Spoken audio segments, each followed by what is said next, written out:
I want to jump in with a story. I want to take us to 1930s Germany, and I want to focus in on one man who some of you might know, but a man named Dietrich Bonhoeffer.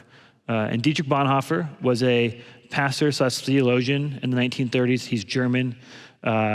Some of you might know him from some of his books he's written. He's probably most famous for being a part of the group that was attempting to assassinate Hitler. But Dietrich, he came from an affluent family, and he came from a family of mainly doctors and scientists, and all of his family members that actually made it through World War II alive, many of them went on to be doctors and kind of in the medical field, and they're a very smart family, again, very well-to-do.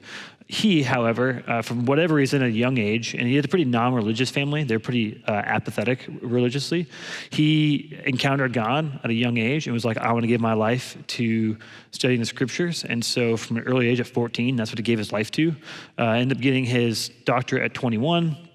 And basically, he's growing in his stature and his kind of like maturity the same time that Nazi Germany is beginning to grow in power and stature and strength as well. And so he's doing his theological studies, and he's seeing that at that time, kind of the popular, they wouldn't call it evangelical, but the popular evangelical church of Germany at the time was actually kind of walking hand in hand with Nazi Germany.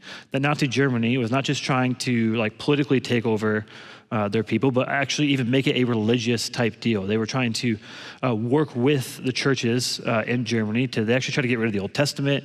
They tried to do a number of things to basically take power of the church. And Dietrich Bonhoeffer saw this compromise and was greatly disturbed by it. Again, he's from the demographic that if he just did his thing, Nazi Germany doesn't really care about him. He's not who they're trying to, he is who would have succeeded in a Germany where Nazis ruled. Like he would have been fine. But he, knowing the scriptures, having a deep conviction of who God was, saw that what the church was doing was really wrong. And so in 1935, he started what was called Finkelwald Seminary, which was a really underground small seminary in the middle of nowhere, Poland, designed for people who were wanting to take serious following Jesus and being trained to be pastors. And so he starts Finkelwald, he starts writing sermons, he starts kind of writing letters, and people kind of get a hold of his content, and he kind of becomes the crazy guy of the village. He's like, what are they doing? Yeah, he was accused of being over-spiritual. They're like, he's taking this way too seriously. He needs to calm down. So one of his friends is like, all right, enough is enough. I need to go see Dietrich, and I need to get him, like, he needs to calm down. And so he goes and visits him at Finkelwald, and he's kind of like, look, man, this is nice. What are you doing? Like, come back home. This is crazy. Like, people think you're crazy. Like, what are you doing? And Dietrich Bonhoeffer goes like, all right, let's go on a little trip. And so they row down this river, and this river comes to this mountain, and they climb this mountain. And at the top of this mountain, he turns to his left, and they can see a Nazi German airfield. So planes landing, planes taking off, soldiers marching, like kind of the epitome of the darkness of that time of a Nazi Germany warfield. On the exact opposite side of that mountain was Finkelwald, on the exact opposite side. So on this one mountain, on one side he can see Nazi Germany, a Nazi Germany camp, and on the other side he can see Finkelwald. And they kind of take in the scene. He looks at his friend, and he points to Finkelwald, and he said, what we're doing here, must resist that. And he points to Nazi Germany. He points to Finkelwald and said, this needs to be stronger than that. And then he just kind of walks away. And the friend's like, all right, okay, I kind of get what you're saying. And what Dietrich Bonhoeffer was doing in that moment was saying, hey, what we're doing at Finkelwald, like, we cannot just sit back and do nothing and let the culture that is Nazi Germany take over our land. We need to do something different. Otherwise, the church, as we know it in Germany, might not be what God has called it to be. And I think we can look at that story and recognize that we exist in a similar time. We might not be in Nazi Germany. We're definitely not. But we're at this moment where we see the culture of this world, and even if we understand at a bigger level that there is actually a battle of kingdoms going on, two worlds are colliding, the kingdom of God and the kingdom of this world. And we as the church, we actually can decide what side we are going to give ourselves to and fight for and be a part of. And if we're not careful, we can find ourselves in similar places as a church of the 1930s in Germany, where we have given ourselves to the powers that be, forfeiting our authority, losing what the church is really meant to be. But if we take authority, if we take our time seriously, we can be kind of this remnant generation, similar to those in Finkelwald, who took seriously the commitment to follow Jesus and actually resisted the time. And which one is still existent today? The church or Nazi Germany? And the answer to that is the church. Outlasted Nazi Germany. And we have the opportunity to be on that side. And so when we talk about cultural engagement, that's the picture I get, is that, again, we're not Nazi Germany. We might not be in like the middle of a potential World War II, where might be in that dark of a time, but we do exist in this battle. And I think the battle is increasingly getting stronger and stronger. The undercurrent of culture, especially taking people out of the church, is getting stronger and stronger. I have had probably more friends than I would have ever thought who post-college have left the church, have left the faith. People who I thought if I had to bet $100, if I had to bet my life that they would follow Jesus, I would have done it. And they have left the church. They've left the faith. And John Mark Comer and Mark Sayers kind of talk about this idea of post-Christianity has begun to colonize the church.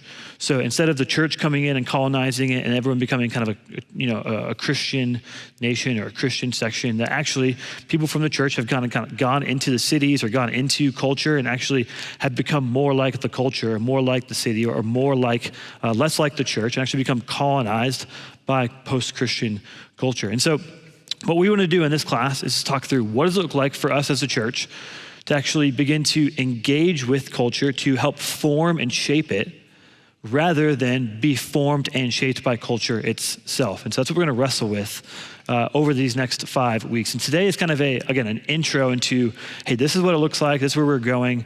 This is kind of the broad sense of where we can begin to wrestle with this. Before we jump into kind of what it looks like to engage with culture, I want to actually come up with some definitions and define clearly what I mean by cultural engagement. Again, I can say the word culture, and depending where you are, that can mean a million different things to a million different people. We talk about here as a church staff having a healthy staff culture, and to us, culture means a good thing. Like we want to fight for having a good staff culture. But you walk up to another person, you mention the word culture, and it could set them off and trigger them into meaning a bunch of different things. Other people could mean, oh, that's my ethnic background of this country. And so what I want to do is help define, this is what we mean when we're talking about culture and cultural engagement. This is what we mean. And so the definition of culture, I think this is the broadest definition that we can come up with, is culture is a set of shared attitudes, values, practices, and stories that characterize a society or group of people. Again, attitudes, values, the blanks you have are practices and stories that characterize a society or group of people. So this isn't rocket science, but if you have a group of people who coexist in whether it's a small area or a big area for a period of time, culture will be created in that area. So I think if you live in a house with roommates, there's 3 or 4 of you, whether or not you know it or you do know it, there's culture being formed. There's a culture of that house. And someone who is outside of that house who walks in can sense like, oh, there are norms, there are shared attitudes, there are shared beliefs that go on in this house. You take it even bigger, we talk about our church staff. There are norms, attitudes, stories, beliefs that we share. We're called to share. That allow us to have a healthy, functioning, staff culture. You take it even bigger. There's a culture in a city. There's a culture in generally a city has a shared belief, a shared group of attitudes, stories, beliefs that they have. And even further, a state. There's differences between Virginia and Oregon, right? It's generalizing, but there are generally differences between Virginia and Oregon. There are differences between Florida and Alaska. And not just because of geographical location, but because of culture that's been built there. And then, countries are different, and you just keep expanding and expanding it. Culture, where there are people, there will be culture. And so, as a church, we have always been called to be cultural engagers. And what I mean by engagement is to practice or become involved. And it sounds really simple. It might be like, all right, why did you feel the need to define engaging or engage or engagement? But I think it's easy for us to sit back and just exist within culture. And again, I just want us to see that as the church, we are called to be on the forefront of actually engaging with the culture that is around us. Not just existing while it happens, again, doing our thing here on Sundays or wherever your church is, but actually engaging with it. And so we need to participate. We need to become involved. And that's always been the call of the church. It's always been the call of Israel. It was not just to exist amongst the nation, to do their own thing, but it was to exist and live a certain kind of way for the benefit of the nations around them. And as the church, that is the same call that we have, is to exist, to not just exist in our own place, but to live a certain kind of life that engages the world and actually brings blessing and benefit to everywhere around us. And we can't do that by just sitting back and either doing nothing